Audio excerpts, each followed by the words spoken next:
Estamos en la recta final de esta transmisión desde la Universidad de Guanajuato, en un espléndido lugar que es el Salón del Consejo Universitario. Y aquí vamos a llevar a cabo el día de hoy la mesa de los miércoles, la mesa de análisis político. Es un gusto, como todas las semanas, recibir a José Argueta Acevedo. Buenas Pepe, tardes, ¿cómo Arnoldo? estás? Bien, gracias. Y a Ramón Izaguirre también. Arnoldo, un gusto, Pepe. Ramón, Igual buenas al tardes. auditorio. Venimos a Guanajuato, no los hicimos hoy moverse a la ciudad de León, pero Sí. creo que el ambiente y el lugar están... Estamos de locales. Además, estamos de locales. como bien dices, en una aula maravillosa que es el aula magna de la Universidad de Guanajuato. donde fuimos muy bien recibidos. Qué bueno. Señores, Sí. hay dos temas esta semana que particularmente me hacen pensar que hay una confluencia en una cuestión preocupante, que es la falta de, le llamaré yo, profesionalismo de nuestros políticos, ciertas reacciones muy de bote pronto que nos hacen ver que no están en lo suyo, que es gobernar con tranquilidad, con calma, con objetividad, hacer frente a lo que les encomendó el voto ciudadano. Y son dos autoridades muy importantes. En un caso el gobernador Miguel Márquez Márquez, y en el caso al que quisiera referirme es esta aquiescencia a un planteamiento de algunos de los alcaldes y los jefes de policía de que las cifras de seguridad ya no se compartan públicamente a fin de no permitir comparaciones que hagan quedar a algunos mal y a otros bien, con una lógica muy elemental y muy pedestre de lo que en realidad significa ese tipo de mediciones, no para ellos, sino para la sociedad. El otro tema que quisiera que abordáramos en segundo término, pero que lo veo un poco emparentado con este, es lo que pasó ayer en León con esta clausura que decidió la alcaldesa. Bueno, no sé si ella personalmente, pero al final de cuentas es la responsable de la administración, la alcaldesa Bárbara Botello. Pero la administración de León determinó clausurar un espacio de una opositora política que es la exsecretaria del Ayuntamiento, Mayra Enríquez, una oficina que tenía para tratamiento de algunos asuntos profesionales y quizás también políticos, ¿no? Donde se denota pues algún tipo de intención que va más allá de la mera aplicación de la ley. Si quieren, empezamos por el principio. Pues sí, vamos a empezar por el principio. La declaración, es decir, el decretazo unipersonal, y esto lo subrayo para decir que está fuera de la norma legal en la manera en que lo dijo el gobernador Miguel Márquez, de por sus indicaciones no publicar oficialmente las cifras de la inseguridad, entre otras razones dijo para no provocar competencia entre municipios, el argumento político. Y luego nos dio el que pretendió social para no asustar a inversionistas, a turistas y a la población. Lo cual nos hace ver como menores de edad, claro, no merecedores de saber la verdad. Esa es la parte donde a mí me parece está ahondando el señor gobernador en un divorcio de la política frente a la sociedad. Yo lo he dicho, a algunos les parece un poco exagerado, pero esto lo acredita. Los políticos están secuestrando la función pública para la clase política, porque es el argumento original del gobernador, la competencia entre ellos, y cercenándola de su ser constitucional. Y ahí pueden verlo en varias partes de la Constitución, hay artículos particulares.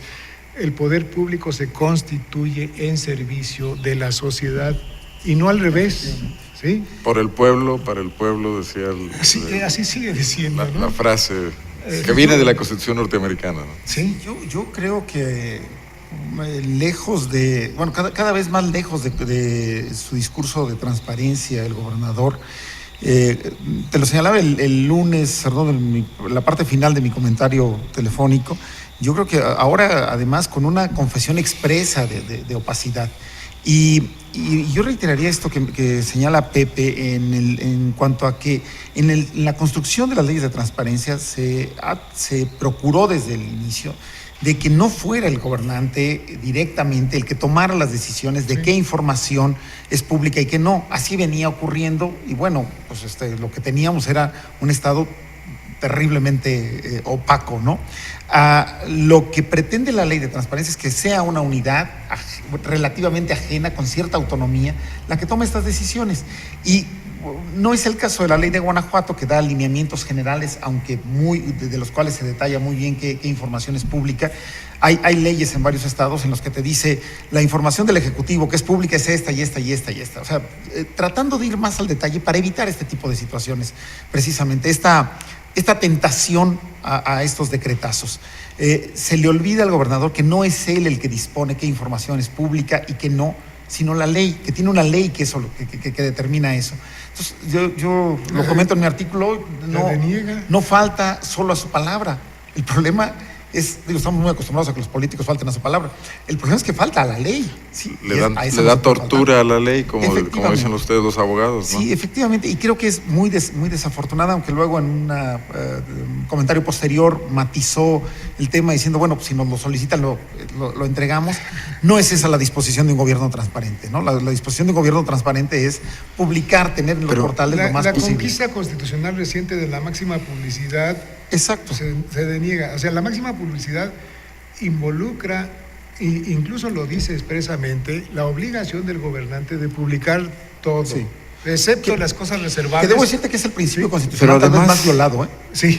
Y vaya que hay principios constitucionales. Además del tema de transparencia está el tema de seguridad, que también es muy relevante porque en todos lados está, y precisamente es lo que tienen los políticos histéricos como el asunto de mayor preocupación de la sociedad en este momento en Guanajuato. Si alguno de estos funcionarios públicos, jefes de policía, alcaldes o el propio gobernador, dirigieran una empresa, fueran gerentes de un negocio, donde los indicadores estuvieran marcando que de un año a otro están creciendo las variables negativas al doble o disminuyendo las positivas a la mitad, el Consejo de Administración de esa empresa les llamaría cuentas, los correría o les pondría un objetivo específico. No habría que esperar a que el negocio quiebre para llamarles la atención y decirle, oye, vendiste 2 pesos en marzo del 2012 y 1 peso en marzo de 2013. Aquí está pasando algo que nos preocupa mucho. En cambio acá vemos que ellos tranquilamente dicen, no estamos tan mal. Son asuntos de percepción. Cuando las cifras ahí están marcando... Yo creo que el ejemplo es muy bueno, ¿eh? El ejemplo es muy bueno. O sea, tal parece que entonces los accionistas, que somos la sociedad en general, no debemos enterarnos cómo está. El gerente dice, mejor no sepan cómo están las para explicarlo en términos de muchos. Y a propósito de reformas electorales, en México es viejísimo el tema de la manipulación política de las leyes para impedir que efectivamente seamos los dueños de la empresa y despedir en el momento en que alguien falle, lo que es el impeachment en otros países, por ejemplo, a nivel presidencial, eso ayudaría mucho a que los políticos se la pensaran mejor. Pero como ellos mismos se otorgan la impunidad y se autoevalúan y después nos dicen a la sociedad, no estamos tan mal. Y estos escasos y muy débiles mecanismos de control social que apenas empiezan a adquirir carta de naturalidad, son los que ya tratan de vulnerar muy rápidamente. Y me llama la atención cómo se pusieron de acuerdo tan rápido políticos que no se ponen de acuerdo en muchas otras cosas muy relevantes. Es muy grave eso. El actual dirigente del PRI provisional salió a decir qué bueno que pero el gobernador no es quiere dar las cifras. Fácil. Los alcaldes. El tema da esa facilidad. Mira, es muy fácil que todos los candidatos aborden la transparencia como tema. Todos lo van a traer comprometiéndose al máximo. Exacto. Pero es también con esa misma facilidad, en el momento en que son gobierno, la asumen asumen la opacidad. Entonces, cuando alguien les plantea, seamos opacos en esto, todo el mundo dice, por supuesto, soltar información les es molesto, les es incómodo. No han acabado de entender. Hay varios aspectos el nivel de transparencia en esta postura que asumió el gobernador que lesionan la democracia concreta, no la democracia en abstracto del gobierno del pueblo para el pueblo, eso no nos dice mucho. Por ejemplo, en este tema de la seguridad, se está sustrayendo una de las grandes potestades ciudadanas, que es evaluar a su gobierno. ¿Sí? Es decir, con recursos publicitarios, periodísticos y ahora con el ocultamiento de la información, la sociedad se queda sin recursos para evaluar a sus gobiernos y no puede ejercer su derecho legítimo. Y luego la sustituyen con estos consejos ciudadanos a modo... Que son mediatizadores. Que es algo más, no solo es no dar información, sino limita la participación ciudadana, porque la participación ciudadana que requiere... Alguien se ha preguntado no informada, ¿no? ¿Cómo se conformaron los consejos ciudadanos de Márquez? O sea, ¿quién invitó ¿quién fue el que seleccionó? ¿Qué mecanismo de y es otra consulta arbitrariedad se empleó para integrar a don Perengano y a fulano y no a otros? y habilitarlo como representante de todos. Y eso sería ya un problema, pero el problema adicional es que sea quien sea el consejero ciudadano, el puro hecho de ir de la sociedad, tal parece que irá desinformado, porque lo que están garantizando es que la sociedad no esté informada adecuadamente. Puede ser una persona que cubre el perfil, vamos, quiero concederles ese beneficio, pero el beneficio que no tienen es el de informar a la sociedad. Entonces, si no es una persona informada, sea quien sea. Y hay que ser enfáticos en que estamos hablando de actitudes, porque en realidad Márquez no puede prohibir ese tipo de información, porque está en la ley. Cuando después graciosamente dijo, bueno, quien lo pida y si un periodista lo quiere se lo darán. Bueno, pues que lo marca la ley, no es que nos haya concedido una dádiva graciosa, ¿no? Pero preocupa que el gobernador esté pensando de esa manera, ¿no? Y que la unanimidad surja tan rápido de todos los actores políticos, porque entonces, ¿para qué llegaron al poder? ¿No era para mejorar las cosas? Yo sí quiero enfatizar el problema que está generando el discurso del gobernador en esta parte. Los políticos, como clase, la sociedad lo tiene visto así, son muy mañosos, ¿sí? Entonces, ahora sí, dicen todos, el gobernador nos autorizó, ¿sí? Eso es muy grave. Es una indicación del gobernador. Sí, pero se protegen en eso, vamos, eso es metalegal, ¿sí? Se protegen en que hay una autorización del gobernador, en otras cosas no le van a hacer caso, a eso me refiero de la maña, ¿sí? Claro. Y eso no le da calidad de líder cuando de verdad la tiene, porque es el representante del gobierno de Guanajuato, gobierna a nombre de todos nosotros con nuestros recursos y hace las cosas en nuestro nombre. Sí, bueno, ahí está el tema. A mí me preocuparía nada más para terminar, y también ustedes si quieren concluir en este tema y pasar al siguiente, me preocuparía mucho dejar en manos de los políticos, sobre todo políticos de este carácter, la posibilidad de que en ausencia de la sociedad ellos se dedicaran a resolver el problema y luego nos informaran si pudieron o no, porque si no pudieron, ya nos llevó el diablo, como dijiste. Sí. Bueno, allí hay una situación especialmente grave, ya más allá de consideraciones democráticas, la eficacia. Esto contribuye a deteriorar la calidad de vida de los guanajuatenses. Sí. La información es estratégica y central en la vida de todos nosotros. Yo diría que la información pública no es una dádiva, no es una concesión, no es a voluntad, es una obligación, y creo que al gobernador le ha faltado asumirla como una obligación. Sí, o sea, cuando habla de transparencia y de ser transparente, creo que lamentablemente lo sigue considerando como una dádiva, como pensar en la información que él decida proporcionar y no la que está en la ley. Y creo que eso es algo muy grave. Así se ha venido sintiendo. Es un retroceso, definitivamente nos lleva a tiempos porque no es un hecho aislado. Es también hay que decirlo, no es un hecho aislado. Y hablando de retrocesos, ¿qué les pareció?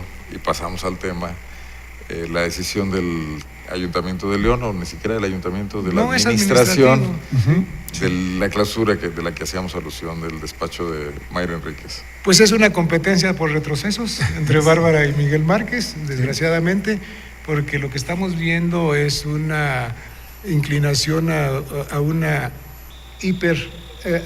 aplicación de la ley a la letra.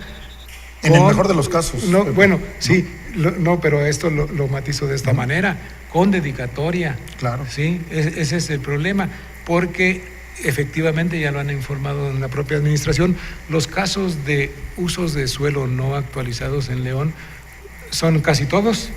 Entonces, la selección no tiene un soporte. Vamos, no estaba el despacho de Mayra Enríquez. Sí, tal parece que el más grave era el de Mayra. Dedicados, ¿no?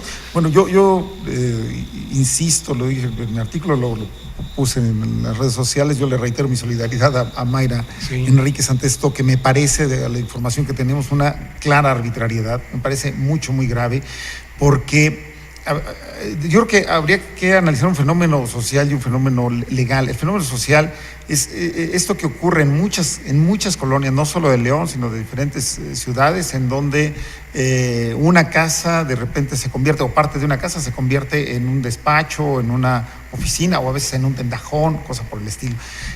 Si esto es lo que se pensaba regularizar en León, yo pensé que se iba a regularizar con afanes recaudatorios, no con afanes represivos. Hoy me queda claro cuál es el afán y ya no solo es regulatorio. Es más, creo que el regulatorio pasa a segundo término. La perspectiva legal me parece también muy preocupante. Pepe lo decía, a ver, si es una interpretación literal y vámonos a regularizar todos los lugares, el de Mayra era el más preocupante, era la prioridad número uno. Suena sinceramente descabellado. Fíjate que a mí me ¿no? recuerda una de las más desafortunadas frases de Benito Juárez, que los priistas gustaban de citar a diestra y porque siniestra, le aplicaban. y que los justificaba mucho, porque como lo había dicho Juárez, esta de a los amigos justicia y gracia, y a los enemigos la ley a secas, Sí. ¿no? Que México ha hecho escuela Sí. y que atenta contra el principio republicano, Sí. de que la ley es igual para todos, Claro. no puedes estar distinguiendo lo que la ley no distingue, ¿no? Pero incluso aún aplicado así, a mí me surgen muchas dudas, Arnoldo, porque el municipio tiene varios mecanismos vamos, como de apremio al particular. Para solventar un problema. Para solventar ese Sí. problema. O sea, No, la hay una clausura- intención de llegar al extremo, ¿no? Efectivamente, empieza al revés, empieza por la decisión más extrema. No llama al particular a que regularice su situación, que además era un particular en proceso de regularización. Mira, ¿no? hay una historia ahí, la refiero porque está en las redes sociales. Adolfo Enríquez Van der Kama, hermano de Mayra Enríquez, ha sido señalado como ser un activo participante en algunos blogs y páginas de Facebook donde se está constantemente criticando a Bárbara Botello y a veces insultándola o faltándole al respeto con toda clase de cosas y chistes. Algo a lo que en estos tiempos pues cualquier político tiene que estar Que acostumbrado. va con el cheque. Y eso. que además no, Sí. no causa mayor problema. Quien lee eso sabe que o son del PAN o están muy enojados, etcétera. Es más, si se llega al extremo de que afecte el honor personal del individuo Que implicado, denuncien, como en este caso Bárbara que Botello, demanden. pues ahí está el ejemplo ya de Miguel Ángel Chico, que denunció Al a bloguero. una gente que hacía un blog y lo llevó a la cárcel, ¿no? Por unas horas o por unos días. Pero no el mecanismo de vengarse usando la función administrativa y el poder del municipio, ¿no? Es muy lamentable que este retroceso muestre, y aquí te lo equiparo con el que platicábamos del gobernador, que a los gobernantes les resulte incómoda la ley, porque la ley es la base de un desarrollo democrático. De otra manera, la democracia no puede existir. ¿Por qué? Pues porque, entre otras cosas, da certidumbre a la vida social. Sí. ¿Sí? Y junto con la ley está el criterio de la aplicación, que es la buena política pública. Y en este caso lo que estamos viendo es el uso del poder por razones partidistas, Definitivamente. ¿sí? De represión de críticos y opositores, que nos está retrotrayendo a estados totalitarios que creíamos que después de muchas décadas de pelea y lucha y sangre y todo en este país, las habíamos superado, y nos están demostrando que incluso las reformas legales no nos sirven para nada. Sí, efectivamente, hay un retroceso muy grave. O sea, esto es regresar a, lo habíamos comentado previamente, a lo mejor al 40 años o más, ¿no? A las épocas anteriores al 68, en términos de la forma en la que ejerce una represión el gobierno. Me parece verdaderamente grave. Yo dudo incluso que el acto en contra de Mayra venga de una aplicación estricta del reglamento, porque si lo fuera, yo insisto, a ver, de acuerdo a la información que se tiene en las redes, la que han sacado los medios de comunicación, había un permiso de uso de suelo bajo determinadas características. No sé si Mayra o el dueño del inmueble pide una regularización o están en el proceso de regularización y no se les contesta. ¿Sí? 3 meses o 4 meses después, no, o sea, en 3 meses no les bastó a la autoridad para contestarle. La respuesta no es un documento donde no se autoriza el uso de suelo y que por esa razón tenga que cerrar. La respuesta es la clausura. Esto es un exceso. Y puede llegar a ser un grave error. Sí. Peor que una equivocación, ¿no? Bueno, yo ahí en términos políticos. Sí, definitivamente. Ahí sí quiero retomar algo. Ya estamos refiriendo cómo es tan dudosamente legal la actuación y el uso faccioso de la ley y el uso de los que gobiernan esperando granjearse un nuevo puesto político. Todo antidemocrático, todo ilegal, aunque se use la ley como coartada. Pero también se les olvida que este país ha evolucionado, si bien no políticamente, sí socialmente. Claro. Es decir, estos retrocesos de medio siglo, cuando menos, ¿sí? Se les olvida que hay una etapa nueva de la sociedad, diciéndolo en términos llanos, sociedad abierta, redes sociales, medios, ya no hay quien controle todos los medios. Entonces, esto no va a tener las consecuencias que pudo haber tenido hace algunas décadas para asegurarse la permanencia en el poder, porque tarde que temprano tienen que llegar al juicio de las urnas y allí la van a pagar. Y en León es especialmente Yo claro. diría que a lo mejor antes del juicio de las urnas, que será 2015, a lo mejor hay otros juicios, Hay estos otros estrictamente juicios, legales, hay otros que a lo juicios. mejor Bueno, hacen... Sí nos habla perder. mucho de lo distraído que están nuestros gobernantes, de lo principal para lo que fueron electos y que tanto pelearon en carreras políticas Eso es lo largas malo. y esforzadas. Ahora que están en el poder, están no entendiendo para qué llegaron ahí, olvidándose de la sociedad y metidos en sus deficiencias personales. Mostrando sin que no preocuparse estaban por crecer, capacitados, ¿no? Sí. Mostrando que no estaban capacitados, que es uno de los defectos de la democracia. Llega el más popular, no el más capaz. Su Sí, responsabilidad no. Desde hace rato. es armar equipos Yo diría, profesionales. resumiendo los dos casos, en el primero, en el del gobernador Márquez, a mí me queda claro que de transparencia no sabe, aunque de opacidad sí, y bastante bien. Y en el caso de Bárbara, de gobernar no, pero de reprimir sí. O de pelearse. O de pelearse. Pero bueno, a la hora que de utilizas el reprimir. poder es represión. Sí, sí. José, ¿cómo cierras? Bueno, pues con una preocupación muy grande, estamos ante retrocesos que por desgracia, yo lo decía, están fuera de la modernidad en términos de la etapa que vivimos y por desgracia son actos de quienes tienen el poder y las consecuencias son muy graves para la sociedad. Eso es lo que me parece más delicado. Gobernantes divorciados de su deber, de estas obligaciones que ellos buscaron contraer, ¿sí? Y que nos mostraron que no buscaban el poder para gobernar, sino para servirse de él. Y es un retroceso que está pagando la sociedad guanajuatense. Yo nada más diría que lo más lamentable en el caso de Bárbara Botello, sobre todo, es la cancelación de la esperanza que vino con la alternancia, después de un gobierno monolítico en León de casi un cuarto de siglo. Muchas gracias Gracias por Buenas su tardes. comparecencia este Pepe. miércoles aquí en el Audiencia Salón de ya. Consejo. Nos vemos la semana que entra, ya en Zona Franca. Señores, En su casa. buenas tardes. Buenas tardes. Hasta aquí llegamos en esta revista, que hoy no fue revista de la una. Mañana regresamos a nuestro horario normal. Soy Arnoldo Cuellar, quiero agradecerle que nos acompañe como siempre. Que tenga usted una buena tarde, lo que resta de este día.